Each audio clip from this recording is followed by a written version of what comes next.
Good morning.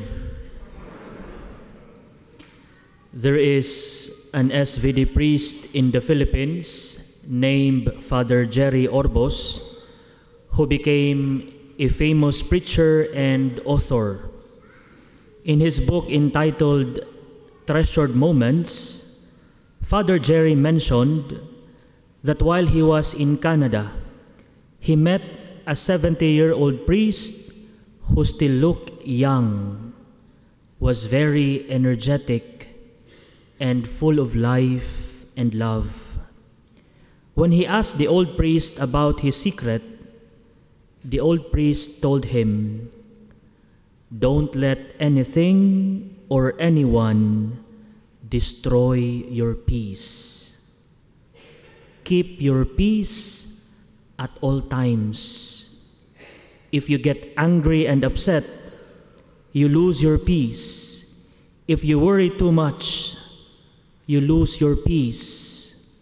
Therefore, always protect your peace and know that if you are at peace with yourself, with God, and with others, you are in a better place." Brothers and sisters, in today's gospel, we heard Jesus giving the gift of peace to his disciples on the night before his passion and death on the cross. If you pay attention to the gospel, Jesus says, "My peace I give to you." Do you notice the emphasis on the words, "my peace"?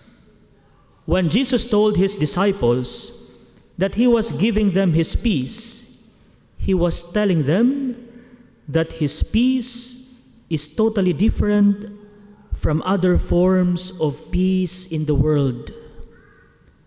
Normally, we think of peace as the absence of chaos.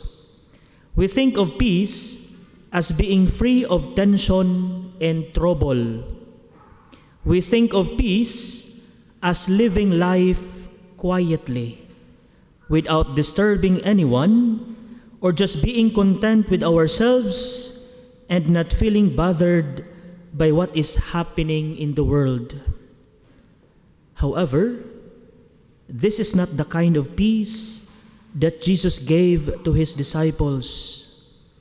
Rather, the peace that Jesus gave is one that brings true calm to the heart and mind. It is the peace that comes from his loving presence. In other words, we become truly peaceful when we welcome Jesus into our lives. We experience true peace when we allow him to take control of our lives, especially our thoughts, our fears, and worries. We will only be at peace when we do not allow our problems and anxieties to overpower us. In my 7 years as a priest, I have met several people who have become discouraged from continuing with life because of their circumstances. They drag themselves out of bed each morning because life feels burdensome.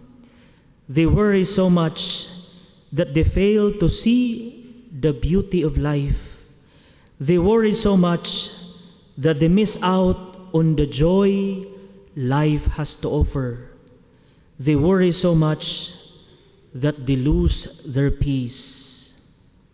And to be honest, I am not exempt from this.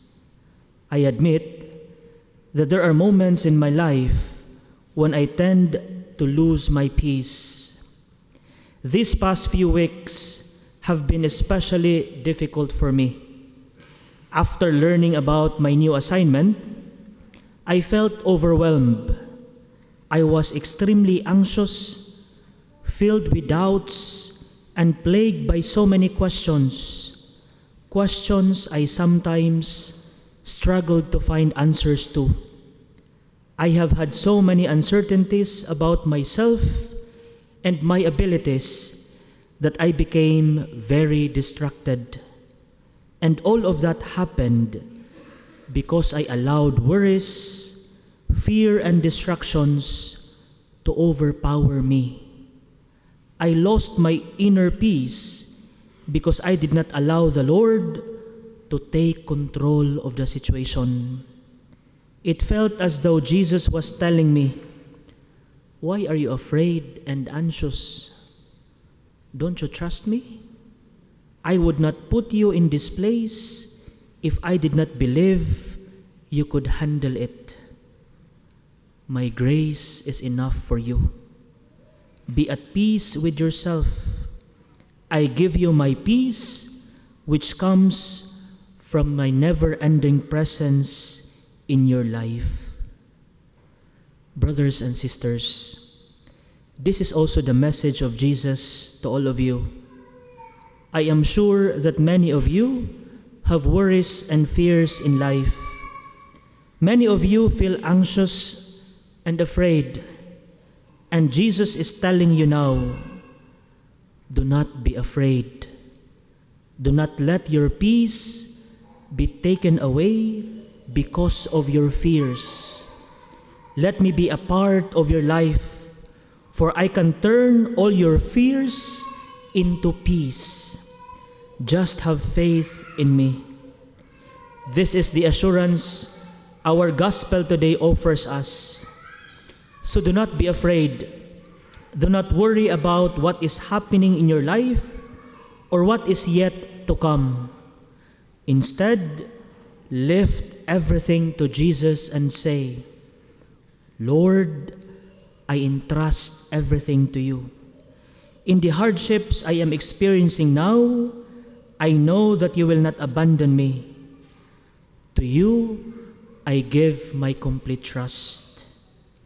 If we do this, I assure you, we will be at peace, because true peace comes from the assurance of the presence of Jesus in our life.